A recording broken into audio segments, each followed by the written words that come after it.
It's Monday, July the 24th, and this is your Barbados Today morning news update. I'm Emmanuel Joseph. Thanks for joining us.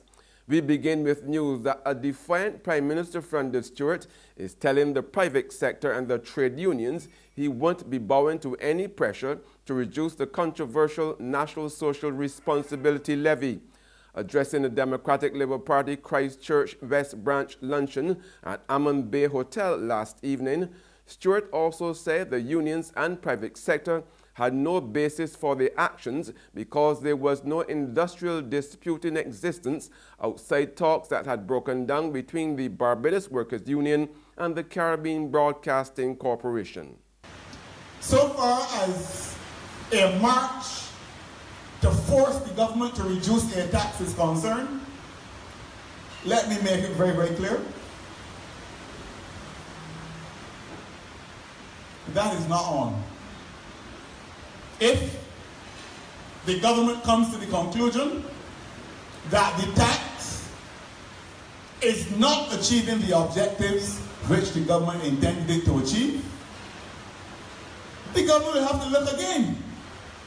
But the idea of any entity, any business entity in Bridgetown deciding that when the government is going to impose taxation of any kind, you have to get their permission before you impose it, that is not on. The Prime Minister also made it clear he had no intention of stepping in to avert this morning's protest march designed to bring government and the social partnership to the table to discuss that levy as part of an alternative fiscal policy. He said he would not be dictated to by the private sector regarding policy, describing its ultimatum for government to respond to a letter by a particular time as disguised blackmail. And then, all of a sudden, I heard that there was going to be this big march tomorrow, which private sector employers are paying their workers to participate in. They are paying their workers to participate in. Well, you know, a few people got on to me begging me to meet quickly to head it off. I do not want to head it off. I want it to happen. People of Barbados have to see what is possible around here and how far people will go in the pursuit of their perverse objectives. Meanwhile, some private sector businesses across Barbados were shut down at least for part of the day today in solidarity with demands by the trade union movement for government to meet urgently with the entire social partnership to discuss other options to its austerity budget. Over the weekend, Carlton and Emerald City supermarkets were among the latest to declare their intention to join in this morning's protest march from Queen's Park starting at 10 o'clock. Managing Director Andrew Bino told Barbados Today his two supermarkets will close their doors from 9 a.m. to 1 p.m. in support of the Barbados Private Sector Association's call to send a strong message to government that the country was in dire straits and there was urgent need to meet with the other social partners to discuss alternatives to the present path chosen by the government. In fact, Bino has urged other companies to support this march. Cave Shepherd's main store, Nicholas House, and Colombian Emeralds International on Broad Street will also be closed half-day to allow its employees to join the march. Other companies which have announced their intention to support the demonstration include Woolworth, Automotive Arts, and all but 3 businesses of Williams Industries, Inc. The unions themselves have asked all Barbadians to hit the streets to send a strong message to the Minister Stuart administration that it needs to meet with the stakeholders without further delay. In related news, retired General Secretary of the Barbados Workers' Union, Sir Roy Trotman, is expressing regret that relations between government and sections of the social partnership have been allowed to deteriorate to one of industrial action. Sir Roy, one of the most respected trade unionists in the Western Hemisphere, is therefore appealing for urgent dialogue to take place. However, he told Barbados Today he supports this morning's march, while at the same time defending its timing in light of criticism by some that the protest would only make a bad situation worse. Industrial action always has the possibility that it could make any situation better, or it can make a situation worse.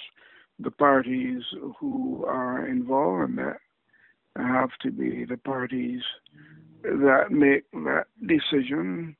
The decision is better determining if parties endeavor to go the route of dialogue.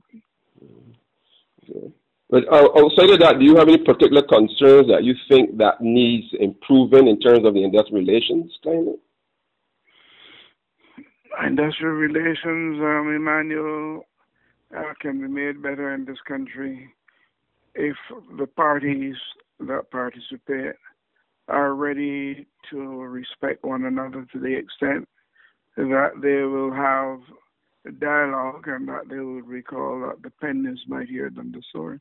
Sir Roy also defended his former Workers' Union Deputy Leader Ambassador Robert Bobby Morris, who last week stirred the ire of the Barbados Secondary Teachers Union for reportedly suggesting that an accident which resulted in an injury to the foot of the BSTU President Mary Redmond seemed a bit contrived. I don't know what the ambassador said. I know the ambassador is a very respected leader, and I know the ambassador is perfectly aware that industrial action from time to time takes place. And I don't believe that the ambassador would make a reference that would suggest that somebody contrived to be injured. The Permanent Secretary in the Ministry of Youth, Ruth Blackman, is given the assurance that all is not lost for young people in Barbados. Addressing the church service at Restoration Ministries to mark the start of summer youth camps, Blackman noted that the camps were a means of putting the youth on the right track. I'm sure you all have been watching that WhatsApp that has gone viral about the murders in St. John and at the ATM. I hope you noticed the ages of those children, because I have to call them children. But here it is, we have 15, 16, and 17-year-old children, young people committing serious bodily harm. All is not lost, and remember, it is the few who are making it seem so widespread, but they're not the majority. But I want this morning to ask us to recommit to supporting our youngsters so that many of them who have gone down the wrong road will come back. Because I know many of them have not been raised this way. But through things like the camps where we impart wholesome values, and the church, which is the right forum, I know that we can turn the tide and bring our young people back to God. There's regional and international news after this short break. Morning, Miss Oya. Morning. You again. So you're washing cars now?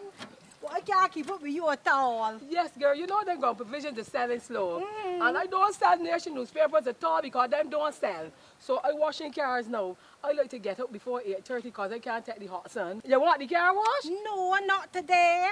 It clean. But you're going in very early though? Yeah, I just going early so I can read the Barbados today online before work starts. Right. But you can still let me clean the vendor for the $2. At least it's still cheaper than the nation newspaper. All right. I got a special boo here that I got it shining. Thank you. Enjoy your day here. You too. All right. What that paper is? She can see clearly when the dirt is gone. The Barbados Today, news you can trust. It's time now for regional news. Liquidating the assets of CL Financial will not benefit taxpayers, policyholders, or shareholders.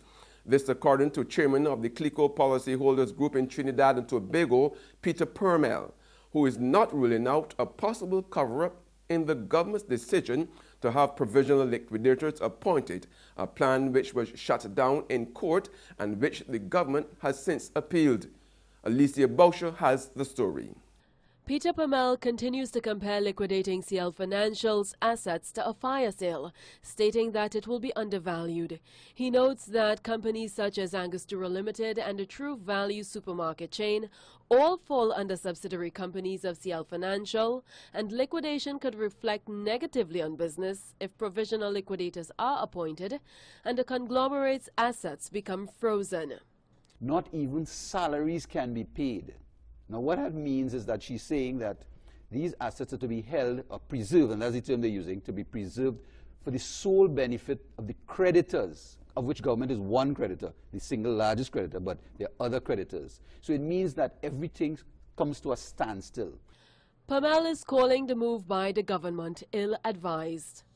What should happen is that you should come back to the table, sit down with the shareholders and work out an amicable and satisfactory solution. And on the global front, Israel has installed security cameras near the entrance to one of the holiest sites in Jerusalem as tensions between Israelis and Palestinians edge higher following a violent week. The security cameras are in addition to metal detectors placed last week at the Lion's Gate entrance to the site known as the Temple Mount to Jews and the Noble Sanctuary to Muslims. The putting in of the metal detectors, which was a response to 2 Israeli police killed about a week and a half ago at that site, was a unilateral Israeli move perceived by the Palestinians and by the Arab League, as we've now seen, as a way for Israel to impose its own control and its own measures without consulting with the wider region. That's why this is so sensitive. It's not metal detectors, it's the control of the holy site, and that adds a religious layer to an already political conflict, and that's why we're seeing such widespread demonstrations. And that's news, but for the very latest, visit our website at www.barbadostoday.bb. Also subscribe to our e-paper, email updates, and like us on Facebook. We are also on Izumi Media in bus terminals or screenplay at supermarkets and gas stations near you, as well as the Mix 96.9 FM. I'm Emmanuel Joseph. Have a fantastic day.